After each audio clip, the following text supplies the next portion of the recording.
Assalamualaikum warahmatullahi wabarakatuh.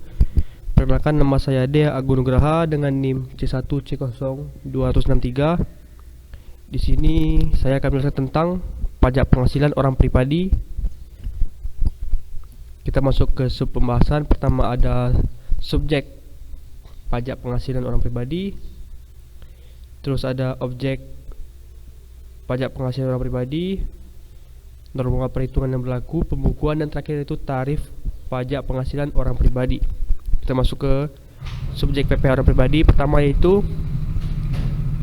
ada subjek penghasilan orang pribadi dalam negeri.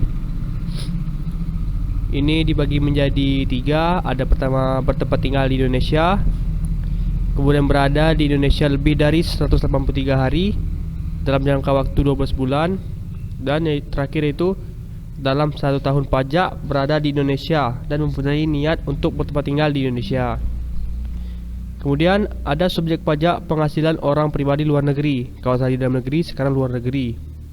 Yang pertama, orang pribadi yang tidak bertempat tinggal di Indonesia. Kemudian WNA yang berada di Indonesia tidak lebih dari 183 hari dalam jangka waktu 12 bulan. Dan terakhir yaitu warga negara Indonesia yang berada di luar Indonesia lebih dari 183 hari dalam jangka waktu 12 bulan serta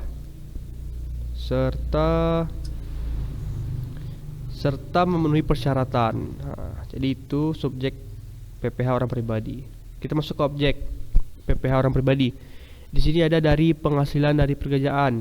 Jadi penghasilan merupakan objek PPh orang pribadi dari pekerjaan meliputi 1. Penggantian atau imbalan. Kemudian kedua ada hadiah dari pekerjaan atau kegiatan. Kemudian ada penghasilan dari usaha atau pekerjaan bebas. Kemudian ada objek PPh orang pribadi yang merupakan penghasilan dari usaha atau pekerjaan bebas. Yang pertama adalah laba usaha. Kedua, iuran yang diterima oleh perkumpulan dari anggotanya yang terdiri dari wajib pajak yang menjalankan atau pekerjaan bebas. Kemudian ada penghasilan dari modal atau investasi. Pertama di sini adalah keuntungan karena penjualan atau karena pengalihan harta, termasuk di sini ada keuntungan karena pengalihan harta kepada perseroan, persekutuan. Kemudian ada keuntungan yang diperoleh perseroan, persekutuan, dan badan lainnya karena pengalihan harta kepada pemegang saham. Kemudian ada keuntungan pengalihan harta dalam likuidasi, penggabungan, peleburan, pemakaran, pemecahan, dan sebagainya. Kemudian ada keuntungan karena pengalihan harta berupa hibah, bantuan, atau sumbangan. Dan ada keuntungan karena penjualan atau pengalihan sebagai atau seluruh hak penambangan, tanda turut serta dalam pembiayaan. Kemudian ada kedua yaitu bunga, 3 dividen, 4 royalti, dan 5 sewa. Kita masuk ke norma perhitungan yang berlaku. Di sini yang boleh menggunakan NPPN yaitu wajib pajak orang pribadi yang melakukan kegiatan usaha atau pekerjaan bebas yang peredaran brutonya dalam 1 tahun kurang dari 4.800.000.000 rupiah.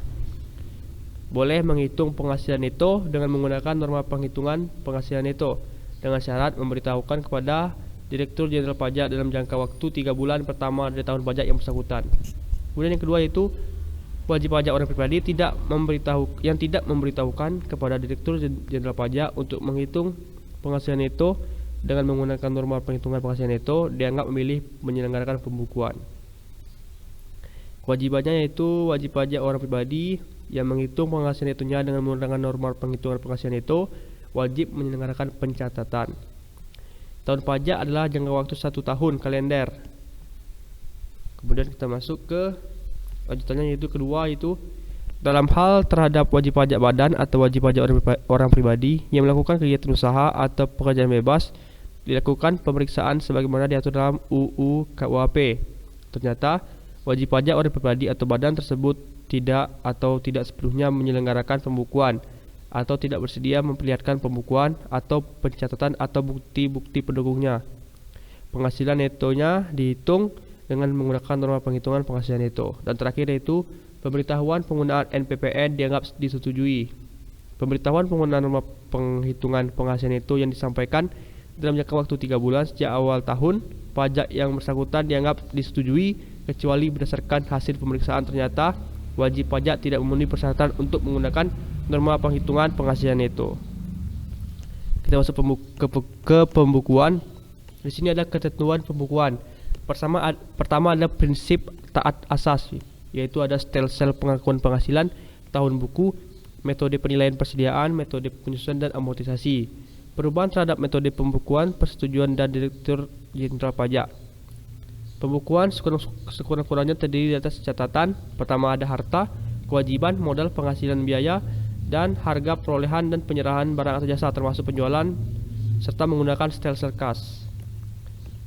Wajib pajak yang dapat menyelenggarakan pembukuan dengan stelsel kas harus memenuhi persyaratan. Pertama, berlaku bagi wajib pajak UMKM. Kemudian kedua, wajib pajak orang pribadi tetap memilih atau diwajibkan menyelenggarakan pembukuan. Kemudian badan yang memiliki peredaran bruto dari usaha tidak melebihi 4,8 M. Kemudian ada ketentuan stelsel kas. Penghasilan diakui apabila telah diterima secara tunai dalam suatu tahun pajak, dan biaya diakui apabila benar-benar telah dibayar secara tunai dalam suatu tahun pajak. Itulah stelsel kas. Dia diakui terlebih dahulu. Diakui ketika menerima uang terlebih dahulu. Kemudian ada ketentuan pemberitahuan dapat menyelenggarakan pembukuan dengan stelsel kas. Pertama, ada pemberitahuan harus disampaikan paling lambat bersamaan dengan penyampaian surat pemberitahuan tahunan PPh tahun pajak sebelumnya. Kemudian ada untuk wajib pajak yang baru terdaftar, kewajiban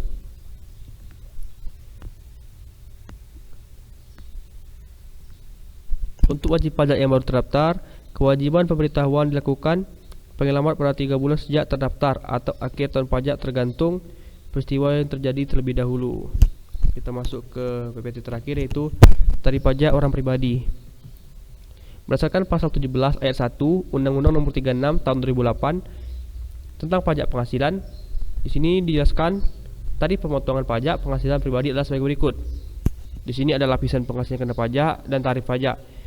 Jika penghasilannya itu PKP-nya 0 sampai 50 juta, tarif pajaknya 5%. Sedangkan PKP-nya 50 juta sampai 250 juta, 15%.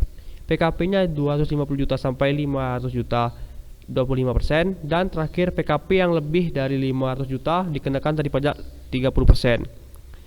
Saya ucapkan terima kasih. Wassalamualaikum warahmatullahi wabarakatuh.